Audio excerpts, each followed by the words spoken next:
So a part of our bigger plan was developments, and we're kind of getting our feet wet, selling a little bit of land that we own right now that we had never initially thought to sell, but then planned to sell kind of a few acres to kind of get our feet wet. Yeah, we've been carving out a path to pick out the perfect lot for one of our dear friends. I think it's really going to be just a beautiful spot to build their dream home.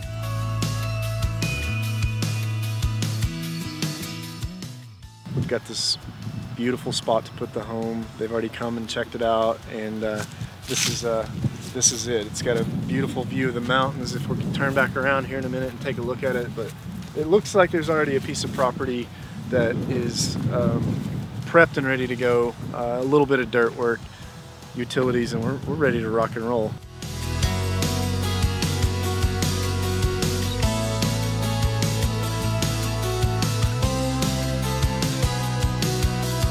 We're gonna have a long driveway that comes down about 1/8 of a mile, and we're gonna wind back into this flat open area. The house is gonna be right here, and I'm thinking that a nice barn and shop will be right over there to kind of hide you from the road. That's gonna be the key to this place. Is they have never lived in the country. They want some peace and quiet. They want a little piece of the simple life. Land is as important as the home itself, and that's a lot of our rural preservation. So that's why we called Stormy into play, because we needed someone with a lot of experience in selling land and how to kind of separate that from the home build itself, and we felt that this piece of land was perfect for the client. I call her for everything from fashion to makeup to real estate. So today we're talking real estate, obviously, and I needed some help kind of having her guide me on how to prepare this contract and how it's written up, because we broke up a large piece of land that we owned, and we're selling this lot individually, and she's my go-to on all things real estate. So this family wanted some land that was private, close to town, but they really wanted to be a little bit outside of town. And this land fit every requirement that they had. So what I really struggled with this one was, how do we write a contract when we're splitting land, when we're breaking up land from a larger piece of property? So have you gotten somebody to come out and give you a survey or do a survey of that 14 acres? They come Friday. So what is the next step from there? Okay, so you're gonna get, with that survey, you're gonna get a legal address that's gonna subdivide that 14 acres out of the greater portion. Okay. So that legal address is gonna have its own abstract now built on that legal description in those 14 acres. Okay. So that's gonna be your first step. You're gonna need to get that done and have that legal address to write a contract on that specific piece of property. Okay, so that legal address is step one to the contract. That was my question, because we have a contract drawn up, but we didn't know what actually goes in the blanks. Is that fair to say? Yes. Yeah, so this is all new to us. Development is new to us, and our goal is to buy larger pieces of land and be able to section them up properly for people because everybody wants a different type of land and different type of property, and that's really where Stormy comes into play. So that's kind of the bigger picture of development-wise for what we have planned for Wichita West. Ultimately, our end goal, right, would be to do developments, but to do them right and to craft them in a way that still keeps rural preservation in play and at first and foremost, but still gives people the privacy that they desire, and kind of what COVID had crafted out for people, and that was, right, peace, privacy. Yeah, we want to make sure each and every lot is properly socially distancing, right? We have a tree line, we've got a ridge line, we've got a terrace, a creek, a pond, something that divides and gives you your own personal spot. Well, and it gives me a reason to jump on the old zero turn radius mower and go for a ride. I kind of like to get lost for a few minutes or maybe a few hours. What do you say? Hours. Hours, yeah. Hours. So I get to go get the chainsaws fired up and get the mower going, and we love to just explore and pick the perfect place for a home.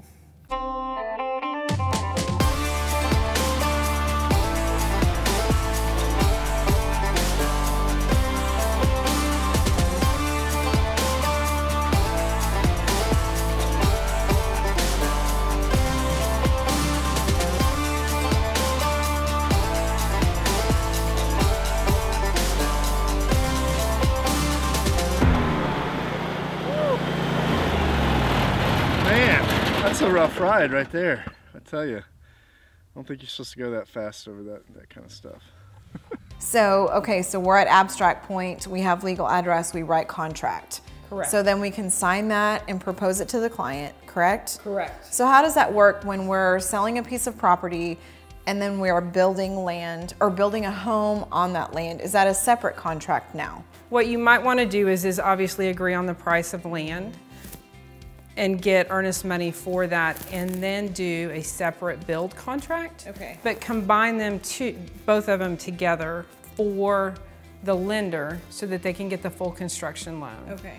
Because that, you know, that construction loan is just a temporary loan during that process. I think calling in educated, real estate minded people to advise us, right? Yeah, we love to be advised. I mean, we're kicking this thing off and getting our feet wet faster than we had ever expected. So we're going to bring in the professionals to help guide us through this process. It's going to be a challenge, but we've never shied away from a good challenge. Folk, and we will call in the help when we need it. Yes. And we need it right now. What is your advice to us as far as getting developments structured and organized? How do you determine an entirely custom build development or a spec development?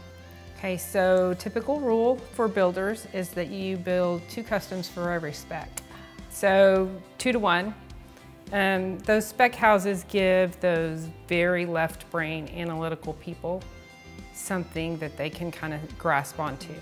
That makes a lot of sense to me because, I mean, literally just last night, and I was telling JR this, we got a message on our Facebook page about where's your next development? I was like, oh, we don't even have one yet. So it made me realize, though, that there's a market for that. There are people that don't want to take on the feat of finding their own land because it is scarce right now. You know? Right, and it's a difficult challenge and finding those people, and sometimes you're writing letters to those people going, hey, you interested in selling? Yeah. And it's crickets, so it can take a lot of time, and for the person that's ready to go. needs a house now. Yeah. They need a house, and I mean, he even ended the message saying, we love your style. We've been waiting for your style to come on the market. So I think that's all of Oklahoma has been waiting for your style, honey. Who's paying her? Who is paying her? But no, it is incredibly humbling to see that a vision that we have is already asked for and needed. So our job is to fulfill that. That's why you need mentors. No matter what stage you're at in your business or your vision, you need someone that knows more than you do. A lot of times it can be very humbling and kind of alarming when you realize you don't know everything, but that is the truth about this, is that we started this show knowing that we don't know it all, but that is real and we do want to share that with you, and that's why we have people like her. That's why I have people like her in my personal life that I can call at 9 o'clock on a Friday night when I'm freaking out because I'm like, I didn't think about this, what do I do? And she's like, calm down, Natalie. I've got an answer for you. And if I don't know it, I'm gonna find out for you. Always remember the experience you give people when they're sitting at this table and go forward with that. Follow up after the sale, make sure everything's good, stand by your work. You're gonna do amazing. There's no doubt. Cheers. So yeah, it's about 2 o'clock in the afternoon, Dad's day, pickup day. We're gonna go sit for about 25 to 30 minutes because I don't want to get in the 2-mile long line and get home at 3:30. So that's what we're about to do. Go pick up the kids. When they see me in the line, he's like instantly more fun. I don't get it. I do so much of the work. Why does he get all the credit? Moms, help me out. Well, because I go for a snow cone run after we're done. You know, we're gonna I'm go like, get no sodas, no slushies. Get your burger, and we're going home. It's sugar. It's all sugar. It's as if they haven't seen me in years, and so we reunite and we talk about our day and go get our sugar fix and come home tomorrow. Cherry vanilla Dr. Pepper. Cherry vanilla. Oh my gosh.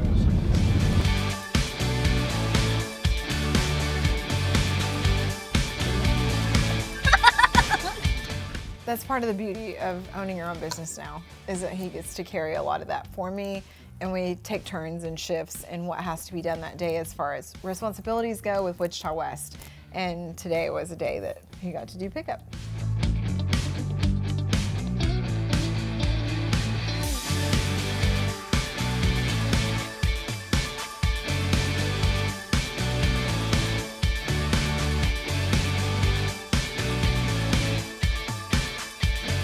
But then I won with the kid charcuterie board, okay? So it's not like we're one-upping each other, but we are one-upping each other. Mom won.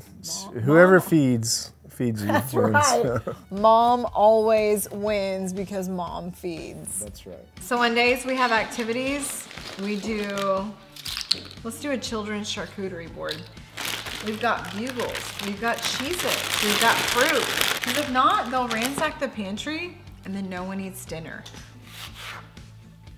Look, works every time. When you put it on a board, that instantly becomes better.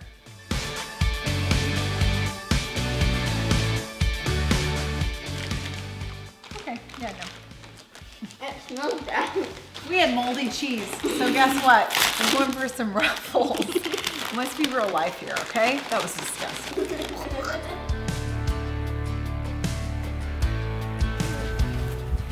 This is how you get them to eat anything besides chicken nuggets and macaroni. You charcuterie board them.